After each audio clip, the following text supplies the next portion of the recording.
মিথিলার সাথে এরকমটা হবে আসলে অবিশ্বাস্য। দেখেন মিথিলার কি সমস্যা হয়েছে, যে সমস্যাটার কারণে অনেক চিন্তিত আছে মিথিলা। দেখেন এই যে ঠোঙ্গাটা, এই ঠোঙ্গাটা থেকে কতগুলা চুল বের হইলো। এই চুলগুলা কিন্তু সবগুলা মিথিলার মাথার। তো এই চুলগুলো সব লাস্ট 1 মাসের চুল সব উঠে গেছে। আগে এই সিল্ক প্লাস শ্যাম্পুটা হচ্ছে ব্যবহার করতো, তারপর হচ্ছে এই যে ডাবল আমলা তেলটা দিত। তো 1 বছর ধরে এগুলো দেওয়াতে তো লাস্ট 1 মাস ধরে এইভাবে চুল পড়তেছে অবরত। আপনাদের কাছে সলিউশন থাকলে অবশ্যই বলবেন যে চুল পড়া কিভাবে কমবে। তো ওই তেল আর শ্যাম্পু চেঞ্জ করে এখন ইবনে সিনা আনা হয়েছে, ইবনে সিনা তেল। আর হচ্ছে আরেকটা হচ্ছে শ্যাম্পু আনা হয়েছে, শ্যাম্পুটার নাম হচ্ছে সিল্ক হচ্ছে অনিয়ন, না সানসিল্ক অনিয়ন শ্যাম্পু। তো দেখেন এই যে এই শ্যাম্পুটা। তো আপনারা কমেন্ট করে জানাবেন কেউ কি এই শ্যাম্পুগুলো ব্যবহার করছেন কিনা বা তেল ব্যবহার করছেন কিনা, এগুলো কেমন, চুল পড়া রোধ করে কিনা অবশ্যই কমেন্ট করে জানান। তো আজকে এখানে রান্না বাড়া অনেক কিছুর আয়োজন। দেখেন পাকা চাল কুমড়া, পাকা চাল কুমড়া খেতে কে কে পছন্দ করেন, আর ডাটা দিয়ে আলু দিয়ে মাছের ঝোল হবে। চাল কুমড়া এইভাবে কেটে নিয়েছি। অনেকেই চাল কুমড়া দিয়ে মুরব্বা খেতে অনেক পছন্দ করেন, আবার অনেকেই চাল কুমড়ার ভাজি, বড়া, তারপরে হচ্ছে পাকলে এভাবে মাছ দিয়ে খেতে পছন্দ করেন। এখানে আমি মিষ্টি কদুর খাল ভাজি করতেছি, মিষ্টি কদুর খাল আলু দিয়ে ভাজতেছি। আমি রান্নার ফাঁকে ফাঁকে রুমের মধ্যে অগোছালো জিনিস ছিল সেগুলো গুছিয়ে নিচ্ছিলাম। আসলে কিচেনটা ছোট, যার কারণে কোনো কিছু গুছিয়ে রাখতেই পারি না। একটু এলোমেলো হলে মনে হয় পুরো কিচেন একদম এলোমেলো হয়ে আছে, কয়দিন ধরে যেন ঠিকঠাক করি না। এখানে দুপুরে আরো কিছু রান্না হবে, রান্নার জিনিসগুলো এখানে গুছিয়ে নিছি কেটে কুটে। তেলাপিয়া মাছ এগুলো প্রথমে কড়া করে ভেজে নিচ্ছি। কড়া করে মাছ ভেজে নিয়ে তরকারি রান্না করলে সেই তরকারিটা খাইতে মজা লাগে। এখানে পেঁয়াজ মরিচ সতে করে নিচ্ছি, শাক রান্না করবো। এই জন্য ডাটার সাথে যে শাকগুলো ছিল সেগুলা কুচিয়ে তারপর ধুয়ে সুন্দর করে পরিষ্কার করে পানি চিপে ফেলে দিয়ে এখানে ভেজে নিচ্ছি। আর এই ভাজাটা খেতে কিন্তু খুব মজা লাগে, এভাবে শাক ভেজে গরম ভাত দিয়ে খাইতে।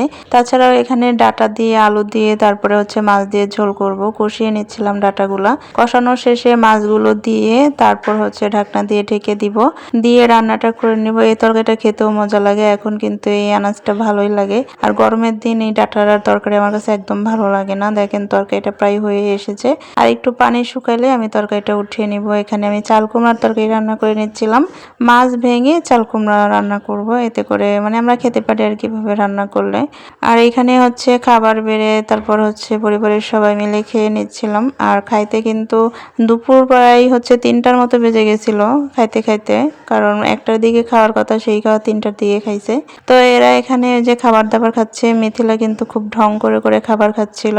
আর এখানে মিষ্টি কদুর তরকারি তারপরে মাছের তরকারি, ওরা ওই মাছের তরকারিগুলো খাবে না, পরে খাবে।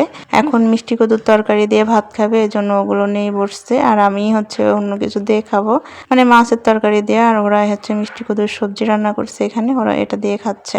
তো হচ্ছে মিথিলার চুল একদম পাতলা হয়ে গেছে, দেখাই যাচ্ছে চুলগুলো এত পাতলা, এত পরিমাণে চুল উঠছে মাথা থেকে কি আর বলবো। তো এখানে ওরা দুষ্টামি করতেছিল আর খাইতেছিল। আসলে সঙ্গী একজন থাকলে দুষ্টামি করাই যায় স্বাভাবিক। মিথিলা এখানে তার স্যারের জন্য বার্থডে গিফট কিনছে, সেগুলো নিয়ে আজকে কোচিং এ যাবে। তো কোচিং যেখানে পড়ায় সেখানে আজকে স্যারের বার্থডে গিফট দিবে।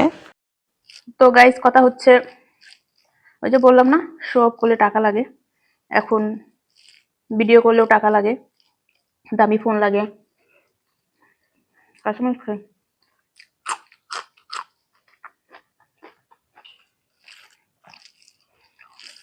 দামি ফোন, স্ট্যান্ড, রিং লাইট, কত কিছু যে প্রয়োজন, সবকিছুর জন্যই টাকা খরচ করতে হয়। কোথাও বেড়াইতে যেয়ে ভিডিও করবেন, গাড়ি ভাড়া লাগবে, ভালো ড্রেস আপ লাগবে, জুতা লাগবে, ব্যাগ লাগবে, ঘড়ি লাগবে। ও কাঁচামরিচটা তো ঝাল আছে।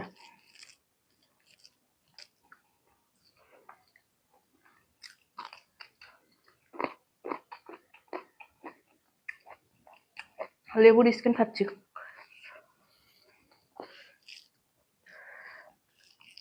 কাঁচামরিচ খাই 12টা বেজে গেছে আমার। ঝাল, ঝাল লাগার কারণ হচ্ছে গরম ভাত,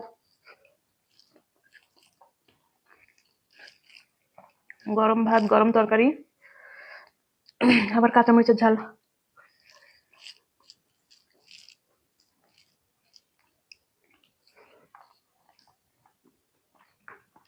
2018 সাল থেকে আমি ভিডিও করি,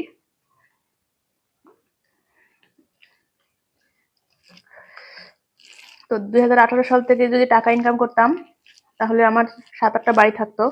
হিসাব করে দেখেন, কিন্তু আমি জিরো জিরো, কিছুই নাই,